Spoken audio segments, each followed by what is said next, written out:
Welcome to the Defense and Aerospace Report. I'm Radakin here at the Excel Center in London, covering this 20th anniversary edition of DSEI, one of the world's truly great defense and security shows here in the British capital. Our coverage here is sponsored by L3 Harris, Leonardo DRS. We're partnered with Clarion Events that puts on this great exhibition and so many more around the world, and we're working with the UK Department of International Trade's Defense and Security Organization to bring you the very best of British defense, and one of the best in British defense is the first Sea Lord of the Royal Navy, Admiral Tony Radakin, who is new on the job and has one of the coolest titles in the world and one of the coolest jobs. Sir, it's an honor and pleasure. Well, it's great to be here. This is my first DSEI. People ask how on earth can that be, but I'm here because I'm nearly 3 months as a First Sea Lord. I'm delighted to be able to say a little about where I want to focus the Navy in the future. We want to change, we want to continue growing. We're growing for the first time in 70 years, that's very, very special. And we also have to change to respond to the strategic context and allow us to then be even better in terms of what we can offer in terms of operations and the defense of our nation. I think it was an extraordinary brief yesterday at the Day Zero conference where you laid out your vision and your priorities, the 5 priorities, great power competition being one of them. I just want to ask you sort of a macro question, right? What are some of the technology trends? We've seen proliferation of technology around the world.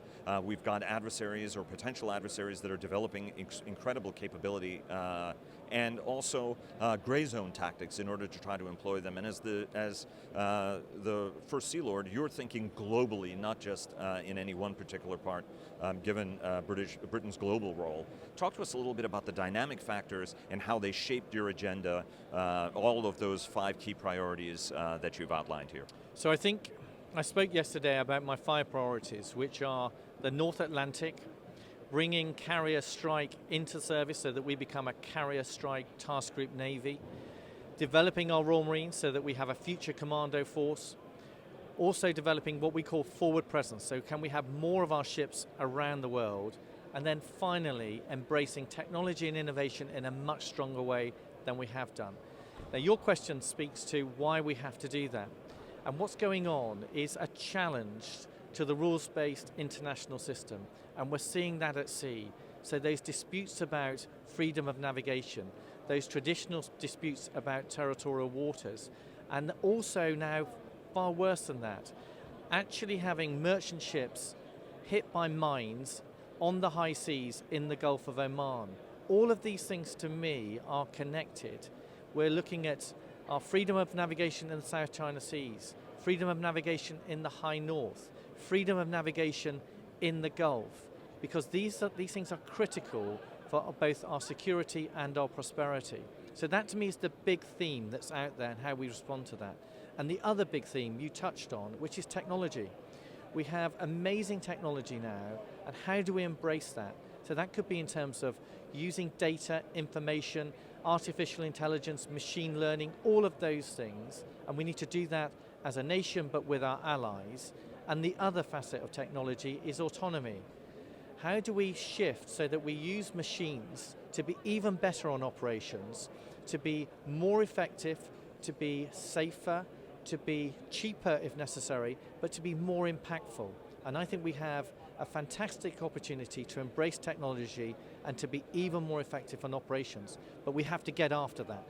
You have a multiplicity of programs to do that, and I want to talk about how you're bringing coherence to Nelson, for example, an HMS Defender, which has become sort of a type ship. I know Ian Annett Yes. has been working that very well. He's an old friend. Let's talk a little bit, though, about the size of the force. Montrose has been in the region alone. It was great that there was a frigate there, but normally they're the minesweepers that are out of Bahrain. You have 19 ships that are in the surface force, and you know there is growth for the first time in 7 decades, as you pointed out. You know that we shouldn't bask in the arresting of the decline, as you eloquently put it. But is the force big enough, and how much bigger does it need to be from a manpower standpoint, and also from just a unit standpoint, for you to be able to deliver the kind of effects the nation wants, especially at a time of, as the leadership has been talking about, global Britain? So I am not yet 3 months in, so I'm not going to start banging the drum for we must have a bigger Navy. We have a big enough Navy at the moment to do all of the government's operations that we're being asked to fulfill. My responsibility at the moment is to harness the growth that we have. And we are growing between 2015 and 2025 by nearly 30% in tonnage terms. That is a magnificent shift. We're bringing the aircraft carriers in. We're being recapitalized, so new bomber submarines, the Dreadnought program. We're going to have 2 new frigate programs. We've got new ships, support ships. All of our aircraft are either being replaced or renewed, or we're buying brand new with F-35s. So my job at the moment is to focus on that and harness that. In time, I think we will always have those big conversations. Do we need to be a bigger Navy? How do we balance some of the broader technologies? How does UK defence introduce proper cyber capabilities? And what is always the traditional balance between what are now 5 domains for us? So maritime, air, land, cyber and space. But those conversations will come. For me, as a brand new First Sea Lord, deliver on what I'm supposed to deliver on, harness this growth. And yes, it's a pleasant change to have an uptick where we're growing as a Navy. People will argue that we're not growing fast enough.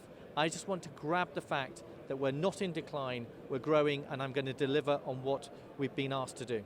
And I have to say, as a fan of the Royal Navy, it's extraordinary, right? I mean, if you went back, I interviewed Lord West in his cabin aboard Illustrious in 1996, and we talked about the big deck aircraft carriers, so it's extraordinary that now Prince of Wales is about to get underway on sea trials, Queen Elizabeth is in the United States, 26 steel has been cut, 31 is coming, a decision is going to happen, I think, on announcement. A decision's been made, you're not going to tell me what it is. But let's talk a little bit about coherence. When you put the carrier at the center of operations, that drives everything. Royal Navy used to be organized around the carrier concept for many, many decades. You're back to that now.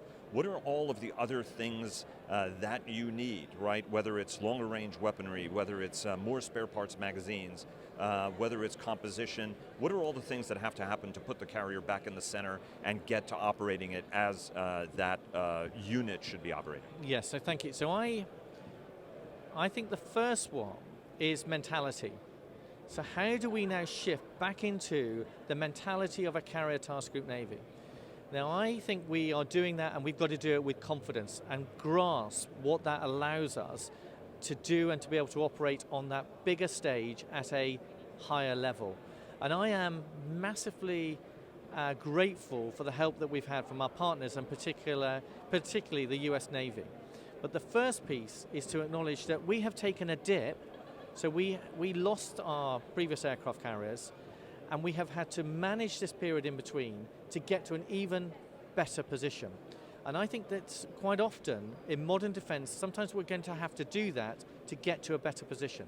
So be honest and embrace those changes. Then work with our partners. The US Navy has been exceptional in allowing us to see how the US Navy conducts carrier operations, but also allowing us to take our pilots, so they've gone through a pipeline so that they're ready with F-35s to start hitting now British decks in British jets. And we're going to continue working with the US Navy and the US Marine Corps and having some of their jets when HMS Queen Elizabeth does her first operational deployment in 2021. But you also touched on all the other things. So this impacts in terms of how do we embrace our nuclear submarines being part of a carrier task group? How do we get the right support shipping? And how do we get our destroyers and frigates so that they're used to working as part of a carrier task group? We are very, very clear that we will have a national sovereign capability. So I'm delighted that we're going to have foreign nations that will join our UK carrier task group, but at its heart will be a sovereign UK carrier task group. And we're using the American approach and the American system to make sure that all those units are trained. And we're also these things don't happen overnight. There's been a long journey to get to where we are, and there's a long journey over the next 10 years as we get more and more British jets to get up to the level that we want to be operating at, which is 24 jets on board, and with the capacity to surge to 36 jets. So I think we're doing this in the right way. We're doing it in a humble way that acknowledges the help that we need. We're being helped with our partners because they are real partners and real friends, and it's in our collective interest that we're operating at that level. And we're doing it because we're being invested at the right level.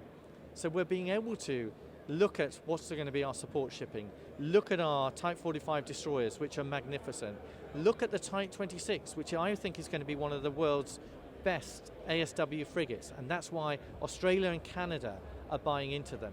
So the main building blocks to me look right, and I come back to that mentality point. Embrace this, and embrace it with confidence, and also me and the head of the Air Force are going to work together to deliver this for the whole of UK defence and the nation. So this is not, again, a mentality that stops some of the tensions between our two services in the past and look to deliver something that's bigger than both of our services.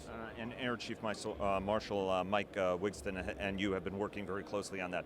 Before we get the hook, there are four things I want to try to cover very briefly. The forward operating model you pioneered with the minesweepers in Bahrain. You have a lot of experience doing that. Those ships stay there and crews fall in on them. You want to do this globally. How do you get that right, given that most of the surface combatants that are out there are not designed for that kind of cycle rate, right? The bombers are able to do that on blue and gold crew because that's what they're designed to have high underway time. How do you get this right? How do you export the model culturally, mechanically, and otherwise to get it right? Because you want to save all of that wasted steaming time and everything else and deliver capability forward. So it makes sense to do it. We think that we save about 30% in terms of what you call the wasted transit time. It's very, very doable because we're operating in sophisticated parts of the world. So I think for too long we have said, oh, these are complex warships, we can't possibly look to do the maintenance schedules away from their base port. Well, actually, if you look at the way the world is, you look at the amazing commercial shipyards that are dotted around the world, then we can put some of our ships into those, and we can leverage off that. You look at the way the rest of the world copes with inventories. Distance is no longer the problem that it's always been. So I reject the notion that everything has to come back to a homeland national base.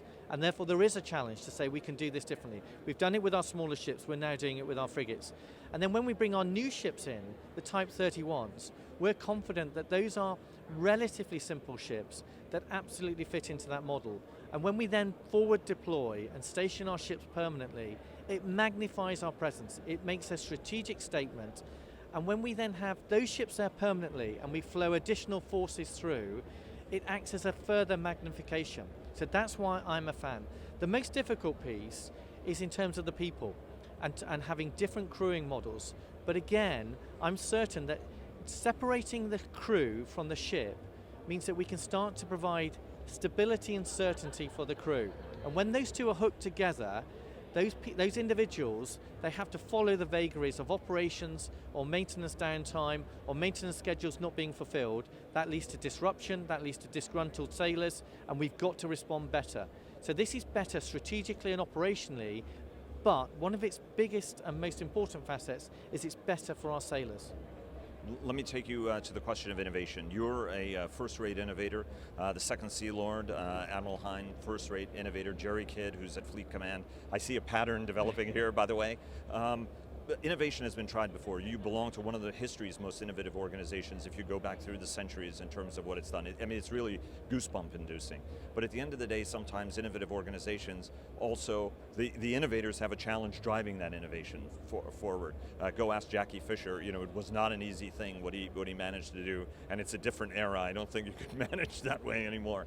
But talk to us about how you get this right. How do you get it right top down? How do you get it right bottom up? If you're the best guy in a wardroom and you get siphoned off to an innovative job that ends up costing you your career, there are guys who are not going to be as eager to do that. How do you get this cultural, dynamic piece of it right, because it's going to fail without it? So I think this is a really interesting and big question. So I think there's I'm not going to pretend that we've got this taped. We're on a journey. I think the first thing is the top of the organization, the strategic leadership has to be incredibly clear that this is the direction we're going to go in, and that we have the confidence and the wherewithal to challenge the organization. My time as Second Sea Lord, I experienced inertia when we try to move things on. That's why we're so tight. Me, the Second Sea Lord, and Fleet Commander, we're going to work together and we're going to push the organization on. So there's a little bit of top down, and that's energy, that's commitment, that's constantly saying to the organization that these are exciting times, these are opportunities, and then we need to grasp that. And that's our obligation, because we will be better responding to the threats that we face, particularly in 10 or 15 years' time. You're right about lower down in the organization. We have to change the equation so that that person who takes the innovative job and takes a little bit more risk with their career, actually they benefit from that. Because my worry is that the safest and best approach is to stay in the mainstream and bide your time, and you'll get on. So actually there's disruption going on all the way through the organization. And then the other piece is predominantly, we are an amazing organization with amazing people. So I have immense confidence that the more that we lean on the organization, the more that we can unlock their ability to contribute, the more that we will benefit. My observation at the moment is that so much is suppressed. We have processes and systems that don't allow people to flourish, don't allow people to challenge whether or not we could do things differently. Now those are very, very hard to unlock, but we're absolutely clear that that's what we're going after. And that's why we've got a plethora of new initiatives. So whether it's Navy X, whether it's Project Nelson, so 30 or 40 of our own programmers inside the Navy who have come in from all kinds of different walks of life, and actually they're saying it's incredibly cool to be working on the defense and Navy problems that we're throwing at them, and they're in-house, and they can then generate that. And it's that ability that we're trying to harness. Let me ask you one last question. Everybody is fond of saying, and certainly navalists are saying, this is a time for sea power. Right after the Iranians, as you said, in violation of every international convention, seized ships on the high seas, I mean effectively nation-state piracy. We see the hurricane the Hurricane Dorian that devastated the Bahamas. And in both of these cases, navalists have said, look, these are great opportunities for sea power to demonstrate what it can do. There is an airport that's 8 feet underwater. We can bring supplies there. We can land folks there. And yet there's a concern that actually if sea power doesn't get it right, then everybody looks at navies and says, boy, you're very, very expensive, and I love the uniform and the titles are really awesome, but boy, you guys cost a lot of money and not deliver. What are the stakes here in delivering and getting ships quickly deployed, for example, to stop a piracy situation or secure sea lines of trade, or to give that humanitarian and disaster relief in a timely way? What are the stakes? What are the opportunities? What are the stakes? And why is it so important to get it right? So I don't see the stakes as being quite as finely balanced as you do. So in a big sense, I think our prosperity and the economics of this absolutely benefit navies.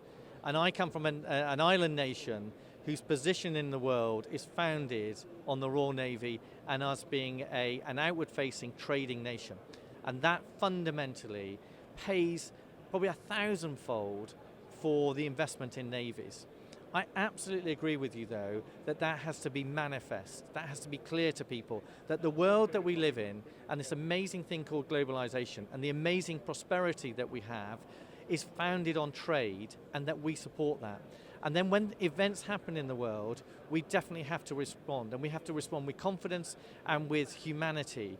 So if that's a humanitarian disaster, having ships there ready to go and playing our part. And I mentioned earlier today, the sadness and the tragedy of what's going on in the Bahamas is awful, but I am very proud of what we're doing as a Navy and our Royal Fleet Auxiliary with one ship, with a great team on board, with stores that were there pre-planned beforehand, with an aviation team, with British Army engineers that then allows us to offer help. I think we have to do the same in terms of other parts of the world. When there is a challenge on the high seas, we have to respond, and not just on our own. We have to respond with our international allies. So that's what we're trying to do. Admiral Tony Radakin, the First Sea Lord, Chief of the Naval Staff and Chief of the Royal Navy. Sir, it's an honor and pleasure talking to you. There were so many other questions I have, but I want Gary to let me talk to you again in the future. So thanks very, very much, sir. Really appreciate it. Really Fair winds following seas on the tour, and look forward to seeing you again. It's good to speak, and thanks for your time here and interest, and doubtless I know that we'll meet again in the future. Thanks, Fargo. Thank you.